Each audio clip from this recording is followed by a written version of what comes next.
Shalom, selamat pagi keluarga yang dikasihi Yesus Kristus, keluarga besar kerajaan surga. Teman-teman, pada pagi hari ini biasa aku mau bercerita, cerita pendek aja. Seperti biasa, kali ini aku judulin apa ya? Mawar untuk Ibu gitu ya.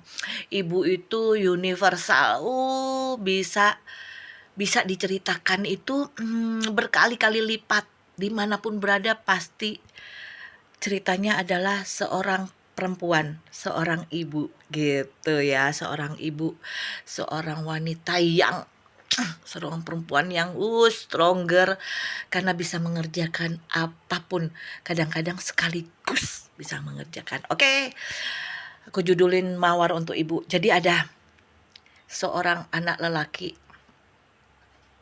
sudah sukses, pekerjaannya lancar. Dia punya ibu yang tinggal beratus-ratus kilometer dari tempat dia berada, gitu ya. Kali ini dia mau memberikan hadiah kepada ibunya sekuntum bunga. Ya, pokoknya banyak lah rangkaian bunga gitu ya.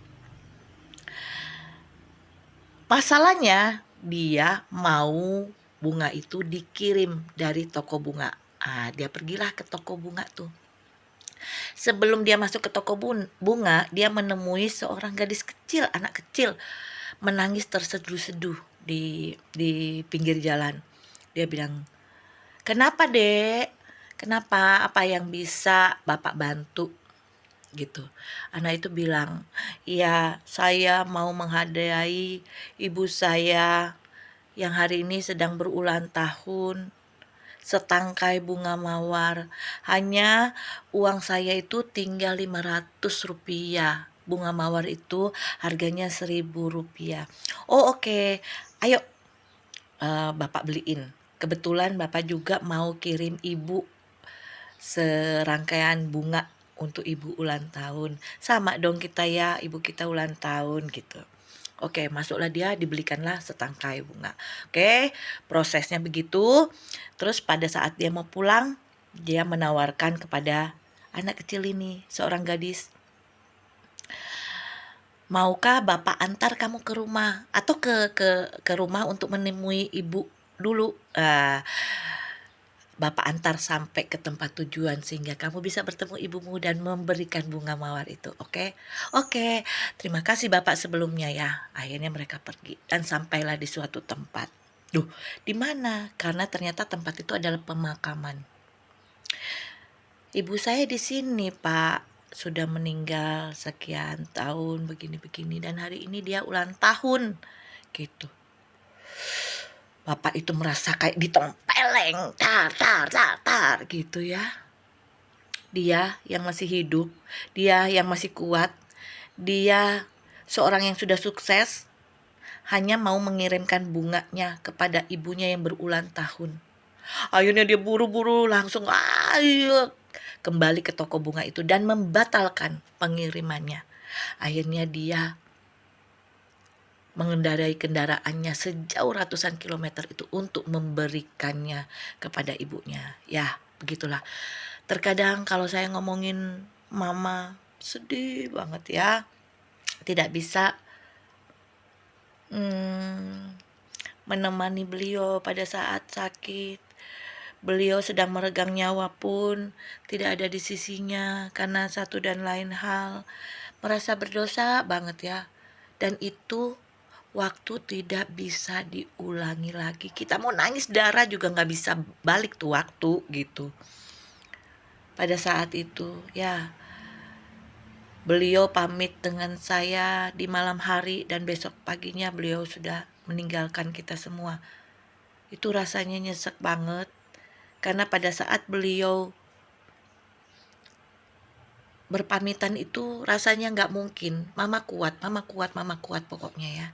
Beliau masih sempat memanggil seorang pendeta untuk mendoakan, masih sempat menunggu papa saya untuk mengantarkan pendeta itu dan kemudian kembali dan kemudian minta untuk dipeluk dan pergi. Bagi kita itu sesuatu yang indah, tapi mungkin bagi ibu kita itu sesuatu yang sakit. Sakit karena tidak didampingi anak-anaknya, tidak didampingi keluarganya. Gitu, masih untung waktu itu papa saya dan sepupu saya. Nah, begitupun seorang anak kecil ini, kita mana tahu dia masih kecil segitu sudah ditinggal sama ibunya, gitu.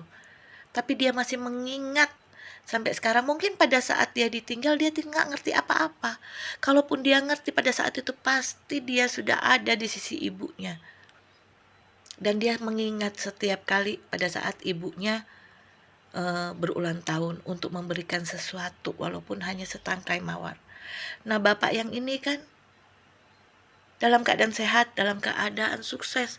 Mungkin punya banyak duit sehingga dia bisa memesan rangkaian bunga yang cantik, yang mahal. Tapi kalau tidak ada anak kecil ini, tidak ada pembelajarannya buat bapak ini. Dimana kita selagi orang tua kita hidup, bagaimana caranya memberikan kesan yang indah, baik pastinya ya. Terkenang walaupun ibu kita sudah tua, bapak kita sudah tua gitu loh. Mereka orang tua. Aku mau bacain ini ya. 2 ayat di Amsal 1 ayat 8 sama 9.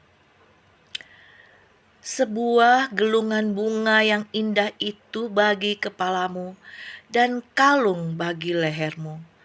Hai anakku, jika orang gini, sorry salah, nasihat terhadap godaan ya. Hai anakku, dengarkanlah didikan ayahmu. Ayat 8. Tadi saya bacanya ayat 9 langsung ya.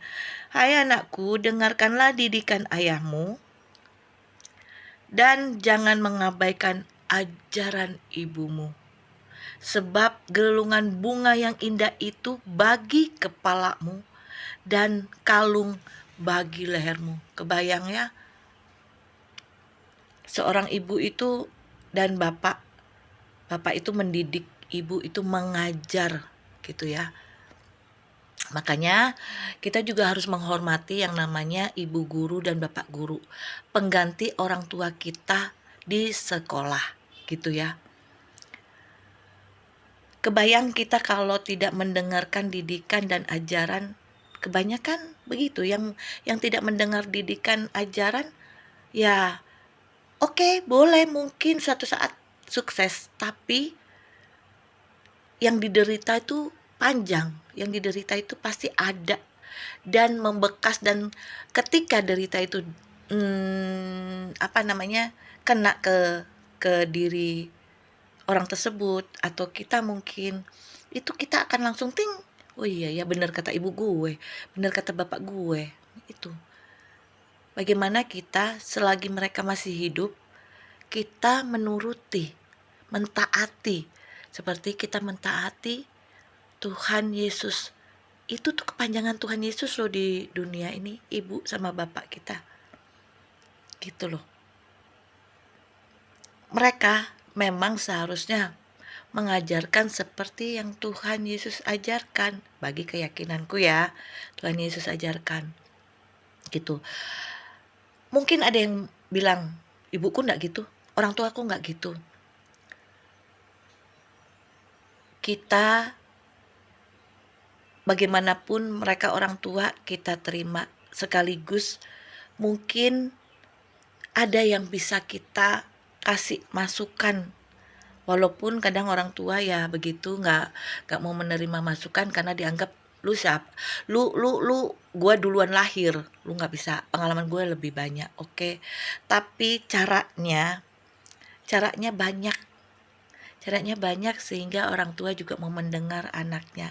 Karena ayat-ayat di Alkitab juga ada loh untuk orang tua, bukan untuk anak saja. Dengan mentaati perintah, apalagi itu firman Tuhan, gimana ya? Bukan selalu kita yang taat terhadap firman Tuhan itu tidak mendapat ujian. Enggak, tetap mendapat ujian karena itu untuk naik kelasnya kita. Gitu loh. Kita mana tahu nilai kita itu sudah segini sekarang, naik level apa enggak? Kalau nggak ada ujian, di mana-mana juga mau naik kelas juga ada ujian, gitu loh. Itu dia. Jadi bukan berarti terus kita sudah mentaati peraturan kita tidak ada dalam ujian, ada. Ujian itu untuk kita agar naik level. Jadi jangan denial, jangan jangan istilahnya, mangkir ya, kalau misalnya kalau itu dipanggil mangkir, ngeles aja ke sana ke sini kalau dipanggil, apalagi dipanggil Tuhan Yesus, dipanggil orang tua aja kita kadang-kadang sembunyi ke sono ke sini, apalagi dipanggil Tuhan Yesus. Tapi dengan mentaati firman-Nya, ada jaminan, ada kepastian kalau di dalam Tuhan Yesus. Gitu ya, ada kepastian bahwa berkat, sejahtera, sukacita akan selalu ada di dalam hati kita, apapun keadaannya, gitu. Kita berusaha yuk menghormati, mengasihi, menyayangi kedua orang tua kita selagi dia masih ada. Anggap aja itu wakilnya Tuhan di dunia ini. Sama kita menghormatinya ya, memuliakan karena mereka diutus Tuhan untuk mendidik anak-anak gitu. Walaupun kemuliaan itu tetap kembalinya kepada Tuhan Yesus yang menciptakan juga orang-orang tua di bumi ya. Yuk kita mengasihi orang tua kita sama seperti kita mengasihi Tuhan Yesus Kristus, terlebih dia yang harus dimuliakan. Tuhan Yesus memberkati.